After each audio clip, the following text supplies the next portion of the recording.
자, 검찰은 성남FC 후원금 의혹과 관련해서 이재명 대표가 본인의 정치적 입지를 높이기 위해서 해결 현안이 있는 기업들을 상대로 후원금을 모았다. 이렇게 대가성을 판단을 하고 있는 상황이죠.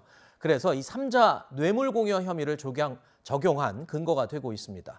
자, 검찰이 이재명 대표가 7년 전에 이 SNS에 올렸던 글이 하나 있는데 이 글에 지금 검찰이 주목을 하고 있다고 하는데 이게 무슨 글인데 왜 검찰이 SNS 글까지 지금 관심을 갖는 겁니까? 15년도, 그러니까 네. 7년 전 얘기인데 당시에도 이 성남FC 등등과 관련해서 의혹 제기를 한 언론 보도가 있었습니다. 네.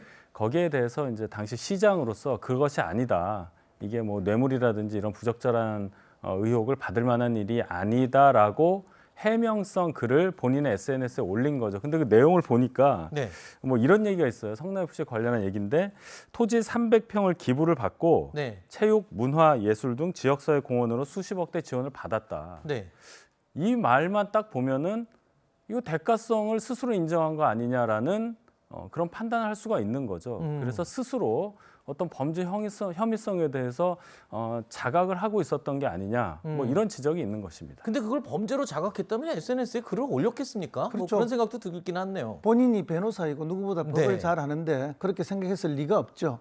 그러니까 이게 이제 기업이 뭔가를 하고자 하고 또 지역에 있던 어떤 토지를 과거의 그 목적대로 쓸 수가 없어서 새로운 목적대로 바꾸어 주려고 할 때 네. 만약에 그냥 바꿔주게 되면 엄청난 특혜 시비에 휘말리게 됩니다. 네. 그리고 많은 시민사회로부터 또 야당으로부터의 공격이 있을 수밖에 없죠. 언론으로부터. 그럼 그런 것들을 가장 합리적이고 수긍 갈 수 있는 방법으로 할 수 있는 게 뭐가 있느냐. 그럼 결국 공공성과 공익성 확보입니다. 네. 그 공공성과 공익성은 그 기업이 충분히 지역민들이 이해할 수 있는 수준의 기부를 할 수밖에 없는 것이죠. 네. 그런 방법을 찾아낸 것을 자기의 능력이라고 보고 자랑으로 저는 해명으로 하셨다고 봅니다. 근데 이것에 대한 사법적 잣대와 판단은 앞으로 법원으로부터 받아보셔야 될 것 같아요. 네. 만약에 이게 네. 사법적으로 문제가 없다면은 네. 유능한 시장으로 판명이 되시는 거고요. 사법적으로 문제가 된다면은 충분히 다투어볼 내용이 된다고 봅니다. 그렇군요.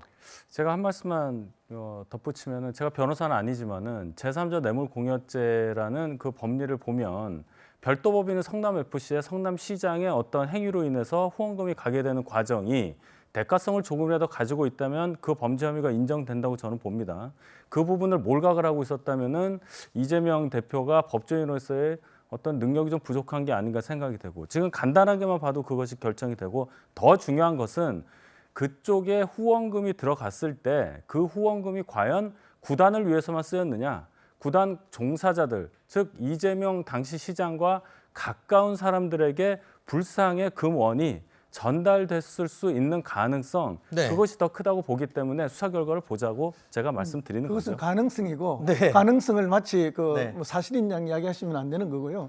만약에 그런 사실이 있다면 그거야 당연히 법적인 처벌을 알겠습니다. 받아야 되는 것이죠. 알겠습니다. 다만 이제 저는 계속 강조해서 말씀드리는 게 뭔가면은 이 행정의 전반적인 적극 행정 자체를 계속 이렇게 억압적 사법적 잣대로 탄압을 하게 되면은 모든 지금 전국의 자치단체장들이 네. 소극 행정을 할 수밖에 없게 된다. 알겠습니다. 이 점을 한번 다시 강조해 드립니다. 알겠습니다.